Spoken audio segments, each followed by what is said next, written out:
avec cette chaleur, c'est vrai que c'est la libération maintenant depuis 2 jours. Et c'est très agréable de se retrouver, en tout cas pour nous. Moi, ça fait 1 an et demi que je n'ai pas d'activité publique, un peu comme tous les artistes. Et cette sympathique petite réunion est vraiment... ça fait chaud au cœur. Voilà. Je remercie Marie qui, pour la 4e, 5e fois, je sais pas, 6e peut-être fois, m'invite. Et je me pose toujours la question du pourquoi, étant donné que je suis hyper plasticien, sûrement pas. Et je ne sais pas comment ça a commencé une fois, mais ça continue. Et je la remercie parce qu'elle a beaucoup de confiance, plus que moi, dans ce que je peux faire dans une galerie. Donc je me sens toujours tenu de faire quelque chose le mieux possible. Voilà. C'est assez sobre cette fois. Qu'est-ce que je peux dire? Je vais commencer par les haïkus. Non, je finirai par les haïkus. Je vais commencer par les quelques objets qui sont là. On peut se poser des questions, entre autres sur l'objet caché par cette charmante personne. Merci. Donc je vais le montrer. On peut se demander ce que c'est que ça. Un morceau de bois, on est d'accord. Il y a un bois qui a été limé par l'eau. C'est l'eau de l'Atlantique, de la Gironde, quelque chose comme ça. Ça vient des Pyrénées ou de l'Amérique, on ne sait pas. J'ai trouvé ça il n'y a pas longtemps sur la plage de Nozan, en Gironde. Et je ne pouvais pas le quitter des yeux, ce petit bois. Il y a beaucoup de bois partout. Je ne pouvais pas le quitter. Et ça m'a inspiré ce petit haïku que je ne sais pas par cœur, mais peu importe. Ce qui est important, c'est que pour moi, c'était que ce bois a entendu beaucoup de choses, beaucoup de bruit pendant, il faut demander à un spécialiste, mais il y a au moins 100 ans d'usure là-dedans. Et je me disais, voilà une sorte d'être, parce que c'est du bois, ça a été vivant, qui a entendu tellement de choses et qui ne dit rien. Pour moi, le silence, c'était la chose importante qui représentait ce bois. La tête qui est là-bas, on peut la prendre, pas de danger. Non? Oui, merci. Cette tête-là m'a accompagné pendant des années. Je me suis rappelé ça partira pas. C'est une tête que tu dois connaître, c'est une tête dans laquelle on mettait des microphones et lorsqu'on enregistrait, on avait cette illusion que, en écoutant, que c'était la vérité sonore. Bon, ça n'a pas duré quelques années quand même, et ensuite on s'est aperçu qu'enregistrer, c'est jamais la vérité. C'est toujours autre chose. Heureusement, on crée autre chose. Bon, la plupart des gens continuent à croire que c'est la vérité, mais non, chacun sa vérité. Et je l'ai prise là aussi, parce que qu'est-ce qu'elle a entendu, cette tête? Et je vais même vous dire ce qu'elle a entendu, quelque chose qu'elle n'aurait pas dû entendre. J'étais invité par j'ai oublié le nom du compositeur, excusez-moi, j'ai trop de mémoire, qui se mariait à la Grande Victoire, à la synagogue de la Grande Victoire à Paris. Et il m'avait demandé d'aller enregistrer son mariage. Donc j'étais mettre cette tête bien haut au milieu de la synagogue.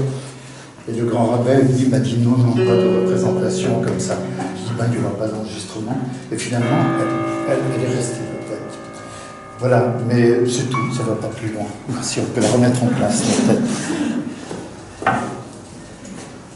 Elle est chez moi, quelque part dans la véranda. Je dois être en salle. Et je pense à tous ces concerts que nous avons enregistrés avec. Ce grand corps qui est derrière, ici, est en fibre de verre. C'est de la fibre de verre, c'est un prototype de ce que j'ai appelé par la suite le corps de ville. Je travaillais dans le banlieue de Paris, avec des enfants très souvent, et je suis d'origine suisse, le monde me le dit, j'y crois. Et j'ai joué du corps dans l'orchestre de la Suisse romande, des choses comme ça, mais j'ai eu beaucoup de corps des Alpes, mais pas comme on en joue aujourd'hui, complètement fou. Et donc je me suis intéressé, pendant les vacances, j'avais joué un corps des Alpes magnifique que j'ai, Et puis je me suis dit, mais finalement, pourquoi ça sonne si bien? Pourquoi on cherche les endroits qui sonnent bien? Parce qu'il y a des réverbérations, des choses comme ça. Et à Persan, il y a un immense, en banlieue parisienne, il y a un immense espace clôturé de grands bâtiments, et ça sonne comme dans une montagne. Il faut seulement être attentif et pas trop regarder ce qu'il y a autour. Et je me suis dit, je vais inciter les enfants à jouer comme ça. Donc j'ai fait construire 16 instruments comme ça, en fibre de verre. Et puis je les ai installés finalement dans 35 villes différentes en Europe. L'idée c'était, il y a 3 choses. Une, c'est de prendre conscience qu'on peut jouer d'un instrument, c'est-à-dire faire des sons avec autre chose que son corps à soi. Et puis on peut prendre conscience de l'espace qui est autour.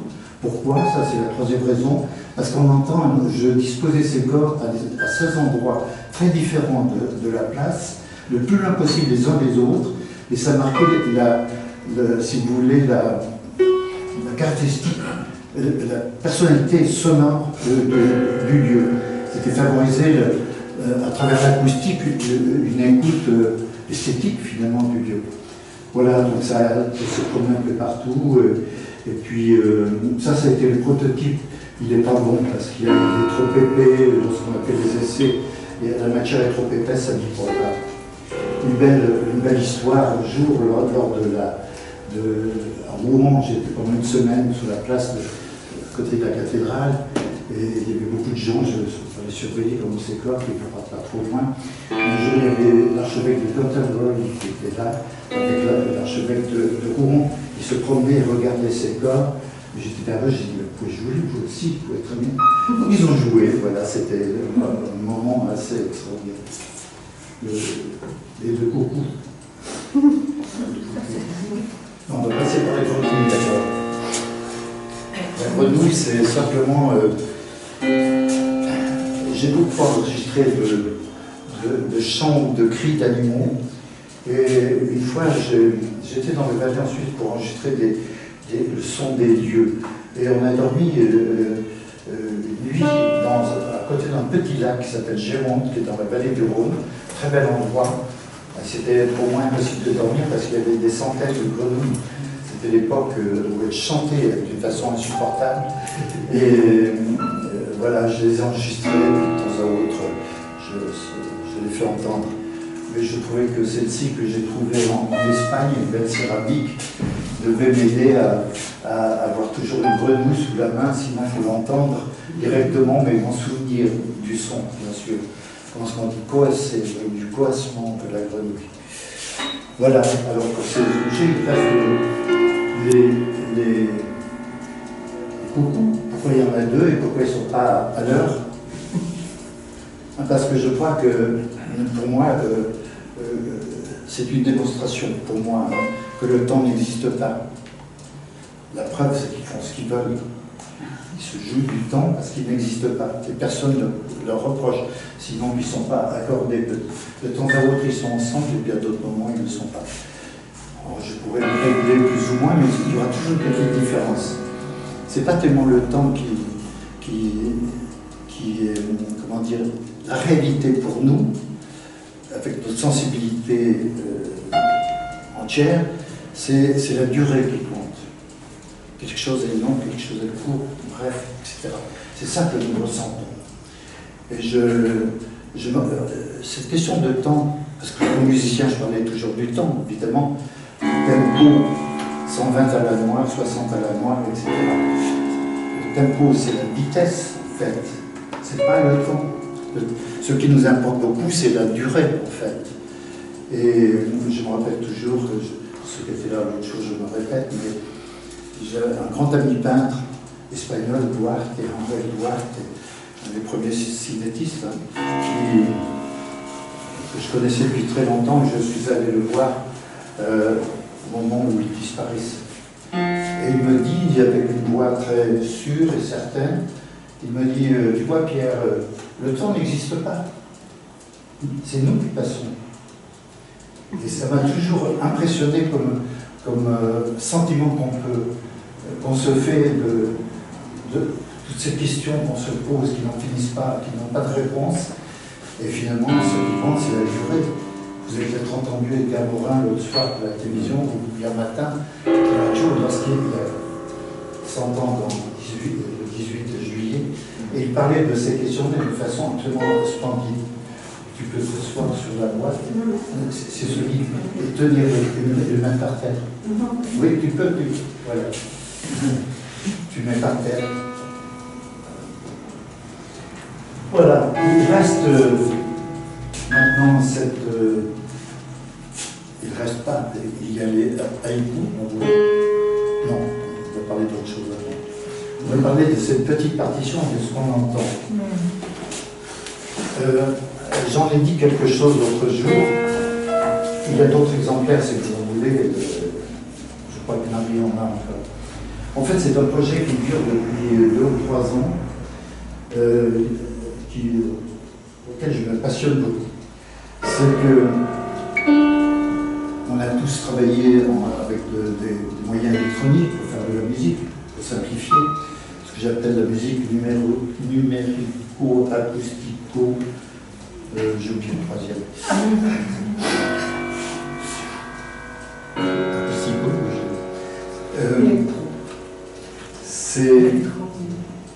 Et il reste quelque chose qui est fantastique, et c'est pas pour rien que le public va au concert de piano et aime le piano, avec des musiques extrêmement différentes. Et j'ai écrit une douzaine de pièces de piano, mais ça ne m'intéresse plus d'écrire des pièces de concert avec quelqu'un qui vient avec le piano. Je veux dire, je n'ai pas d'idée pour cela. Voilà, c'est ça. Par contre, le son lui-même m'intéresse. Ce que j'appelle le corps du piano. Le corps du piano a une particularité, c'est de produire des sons de percussion. Il faut frapper la note pour la produire, pour produire le son, il faut frapper des cordes avec un petit marteau grâce à une touche. Et puis, une autre caractéristique, c'est sa résonance. Quand on ne fait que juste toucher, ce que j'appelle un style de jeu, juste toucher le piano, c'est pas ce qu'on entend ici. Je l'ai fait, j'ai développé beaucoup ce projet. Il y a toutes sortes de réalisations. Il y a un grand projet d'installation dans une ville, dans un lieu où on mettra ces différentes sources d'écoute. On peut avoir, on rentre, on écoute, et puis on ressort, on veut, puis le soir à 19h30, il y a un concert, avec ou sans pianiste. Le pianiste ne jouera jamais du piano, mais il sera peut-être devant un piano qui résonnera par les sons qui sont produits par les enregistrements. Et quand, ici par exemple, ces sons proviennent des 88 notes du piano, dans la version longue, c'est-à-dire que j'ai enregistré moi-même il y a 3-4 ans. J'ai enregistré chaque note, l'une après l'autre, des 88 notes, et j'ai attendu jusqu'à la fin de la résonance avant d'enchaîner l'autre. Comme j'ai un certain âge, mon oreille n'est pas sûre. Donc j'ai un étalon pour l'oreille, c'est mon technicien. Parce que lui, il est nettement plus jeune que moi et il entend encore assez haut. Alors il y a des sons qui sont très longs, que moi je n'entends pas, mais il y a du son qui reste. Là je parle, on n'entend pas, mais dans le silence on peut entendre cela. Je ne vais pas parler trop longtemps de ces choses-là, mais ces sons-là vous pouvez les avoir, comme la musique d'environnement, si vous voulez, en prenant cette série de longues. Alors comment est faite cette série? Oui, il faut quand même le dire. J'ai une formation sérielle. J'ai travaillé chez Boulez pendant 2 ans. J'ai souffert beaucoup. J'ai beaucoup appris en même temps. Et je l'ai vu pas très longtemps avant sa disparition. Il me disait, oh, vous faites des choses tellement différentes. Je dis, oui, peut-être, mais heureusement. Mais la leçon sérielle est restée, parce que pour moi, elle est importante. Il faut prendre cas d'un tout et non pas d'une partie lorsqu'on crée quelque chose. Et j'ai donc enregistré les 88 notes du piano, les unes après les autres. Après, je leur ai donné un ordre pour créer une série, non pas de 12 notes, mais de 88 notes. Je pense que notre ami Tom va me fusiller, mais ça fait rien. J'ai pris une méthode pas du tout mathématique, mais aléatoire, qui pose bon, et ce qui permet en tous les cas d'avoir 88 notes qui ne se répètent jamais.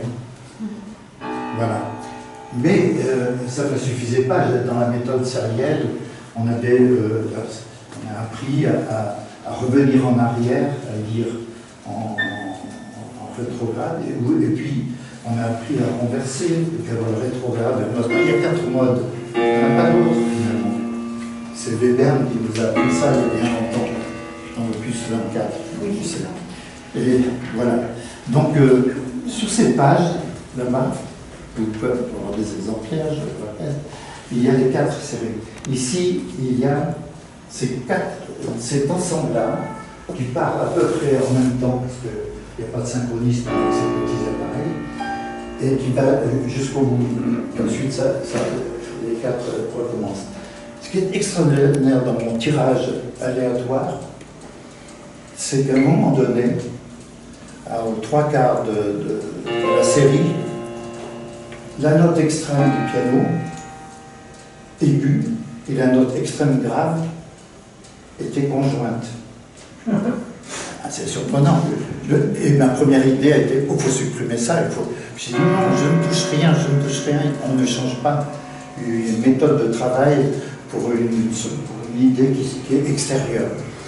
Et c'est intéressant parce que si on est attentif, on s'aperçoit de ça. Évidemment, dans les 3 autres versions, on retrouve ces 2 extrêmes conjoints. Puis il y a d'autres choses qui se passent. Avec une bonne oreille, on peut repérer des choses. Et quand même, on repère beaucoup plus de points d'écoute dans une musique de Boulez que dans des séries.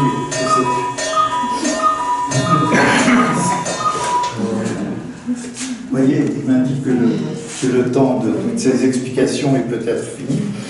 Et je l'interprète comme ça. Alors, ici, c'est diffusé dans une version purement environnementale sur des petits haut-parleurs. Sur des petits haut-parleurs qui sont, il y a sur la série 1, le renversement, le récurrent, le renversement du récurrent, voilà, il y a en même temps. Hein, et si vous voulez une série, vous n'aurez qu'une série. Et si vous en mettez 2, vous aurez comme 2, les 2 haut-parleurs, 3 c'est les 3, et les 4 c'est les 4. Alors sachez que ces petits haut-parleurs n'ont aucune qualité particulière. Je trouve assez extraordinaire quand même. On peut les mettre beaucoup plus fort d'ailleurs. Et les haut-parleurs, je ne les vends pas. Vous les trouvez dans n'importe quelle boîte de jeunes qui achètent des trucs comme ça pour se balader dans la rue. Ça vaut 20 balles. Voilà.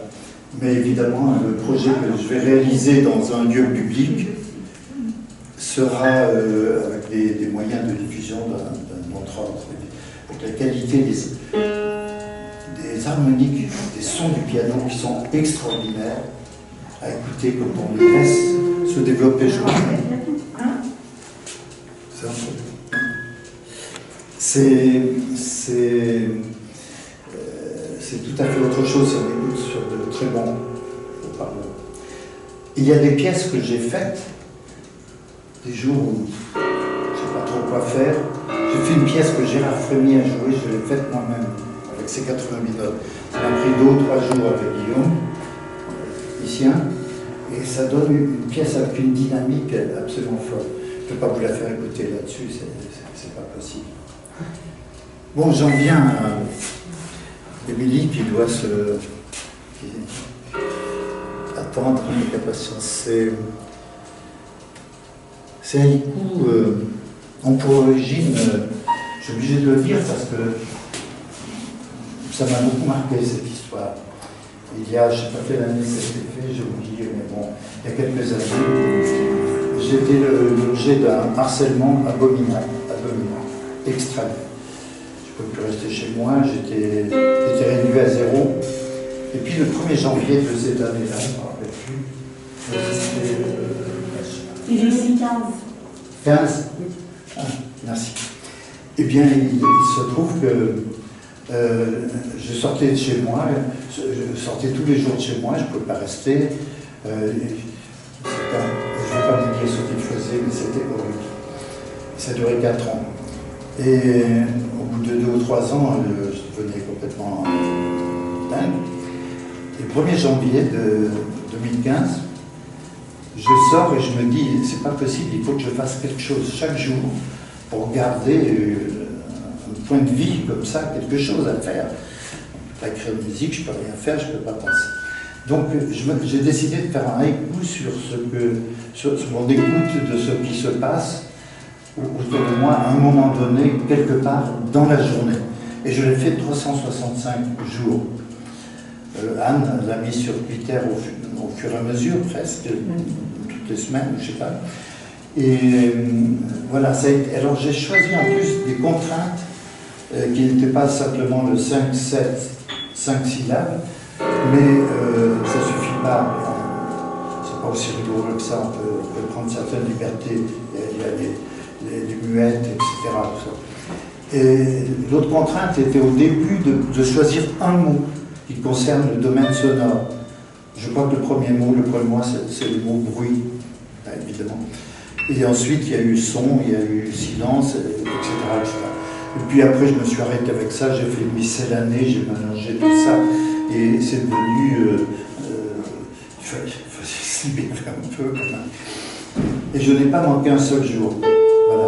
Et alors, comment ça a commencé aussi?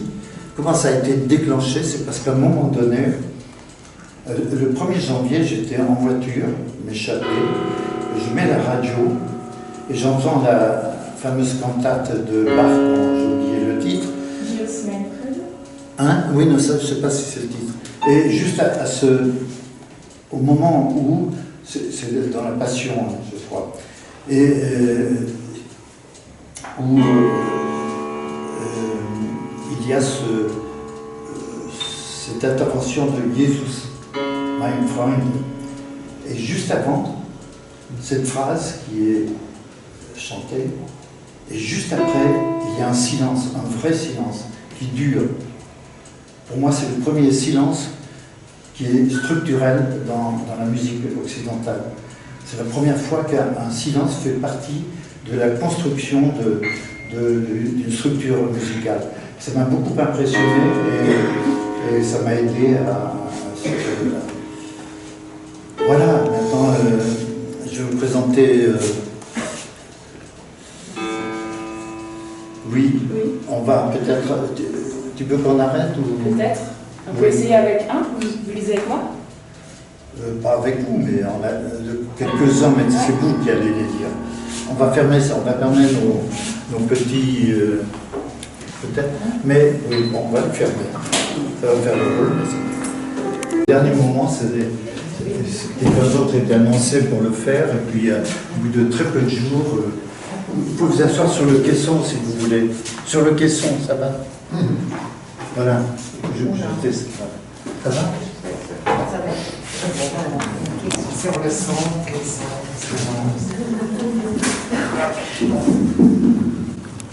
Et il y a 15 jours, 3 semaines. Non, Moins que ça. Elle a accepté de lire quelques-uns de ses haïkus. Et on a essayé de travailler ensemble, mais je n'avais pas de consigne particulière à lui donner. Donc j'espère que je ne l'ai pas trop inquiété. Je suis sûr, je l'ai entendu une fois dans une pièce de théâtre, et c'est pour ça que j'ai pensé à elle. Mais si tu veux que j'en dise 2 ou 3, mais j'arriverai pas à côté de toi. Mais si... Ah, bah, commencez alors, Pierre. Non, je sais pas.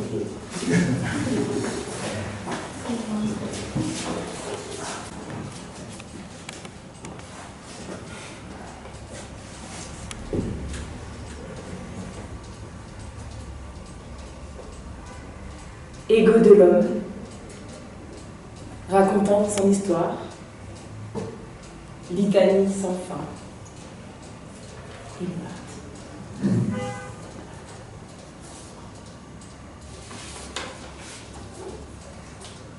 Les notes sautillent. Le violoniste me sourit. Personne ne l'écoute.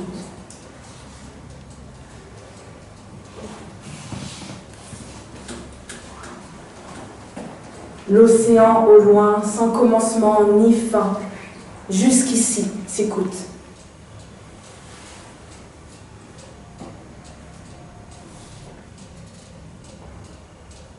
Je n'écoute rien. Pas un son à mon oreille. Tout le temps du bruit.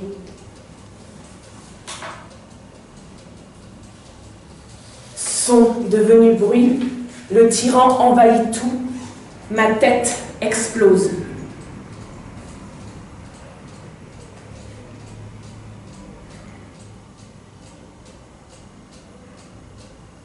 Le son de mes pas sur le sol ferme du trottoir.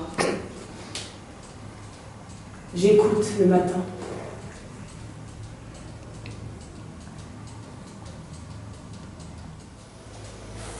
Écoute en toi l'image silencieuse d'un monde passé.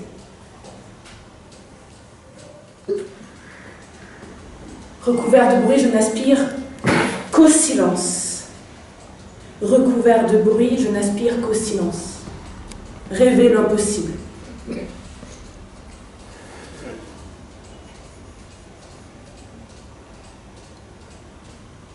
Le silence est là. Puis, les petits bruits du lieu.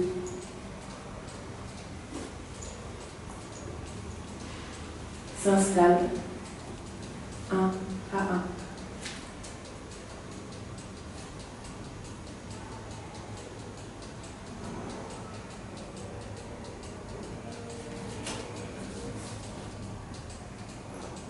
La beauté d'un son est seule. La beauté d'un son, tu es seul à la saisir. C'est ta musique.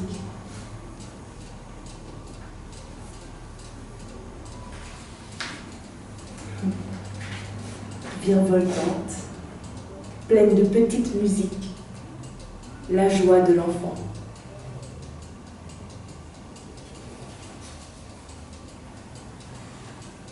Jour sans musique, silence et bruit confondus. L'écoute m'échappe.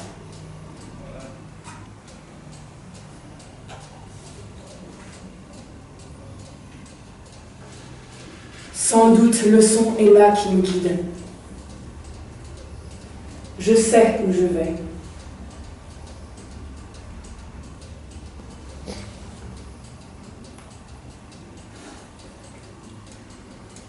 Silence d'une voix, absence corporelle,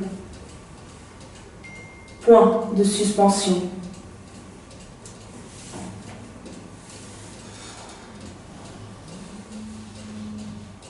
Je m'interroge sur l'origine des sons.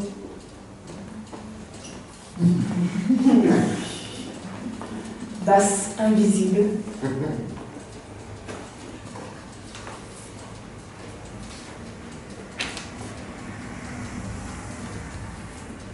Le grave fait mal.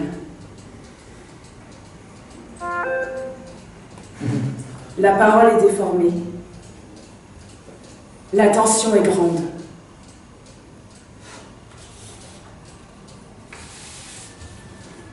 Œil, bouche et oreilles se meuvent, synchronisés. Un premier rire.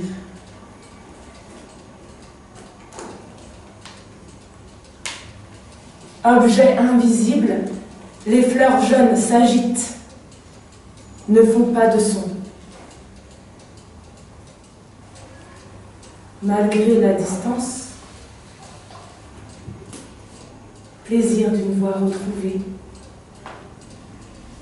nous parlons de nous.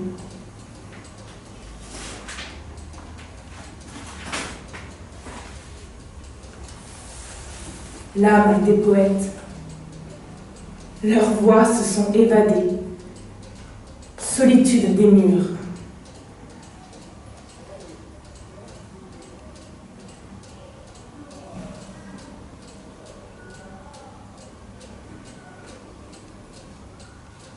Le bruit, la fureur, silence dans la maison. Comment comprendre? Musique non voulue, bruit de trop dans la maison, esprit, corps blessé.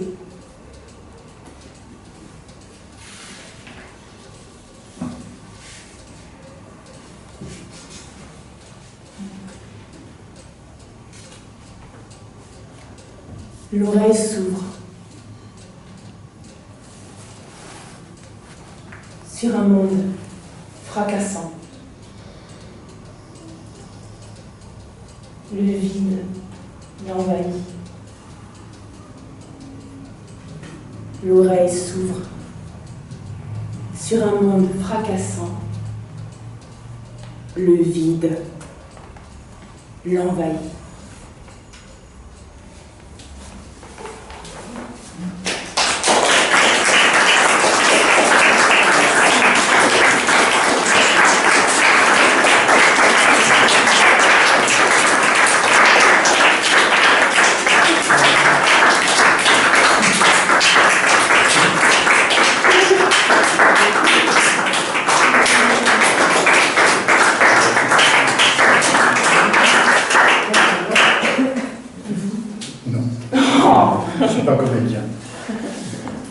Les dessins, ici.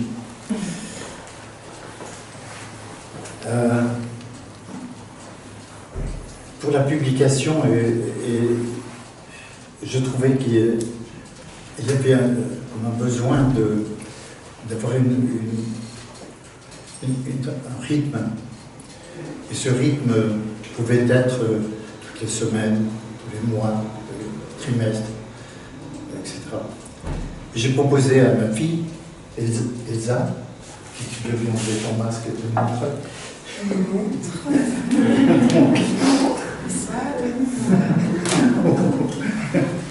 C'est de faire quelque chose il y a quelques mois. Et je lui ai dit, on a discuté un peu, puis on s'est aperçu qu'une entrée de chaque mois pouvait être non pas représentée, mais signalée par une intervention visuelle et plastique. Voilà, donc je ne lui ai pas donné d'autres consignes, je crois, et j'ai vu ces dessins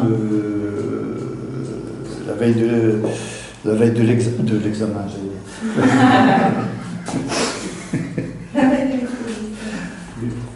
La veille de la mise en place de l'exposition. Voilà. Et on en a fait quelques tirés à part, sur des beaux papiers, dans des beaux cartons, qui sont là-bas. Voilà. Puis il y a des versions, une version sans les dessins, toute simple, avec les textes. Alors je ne sais pas si je vous l'ai dit au départ, mais donc j'ai écrit, oui, je vous l'ai dit, il y a des situations qui pour chacun de ces haïkus, donc ça fait beaucoup plus d'écriture, évidemment. Parfois c'est une page entière de descriptif, mais je ne mélange pas avec ça dans une exposition ou des choses comme ça. Ce serait trop fixer l'attention. Ce sera publié sous une autre forme dans un livre que je prépare. Voilà, je crois que j'ai pu éviter de faire une performance. Merci, grâce à toi. Merci. Et puis j'aurais bien aimé la faire, mais comme je l'ai fait l'autre jour, il fallait venir l'autre jour.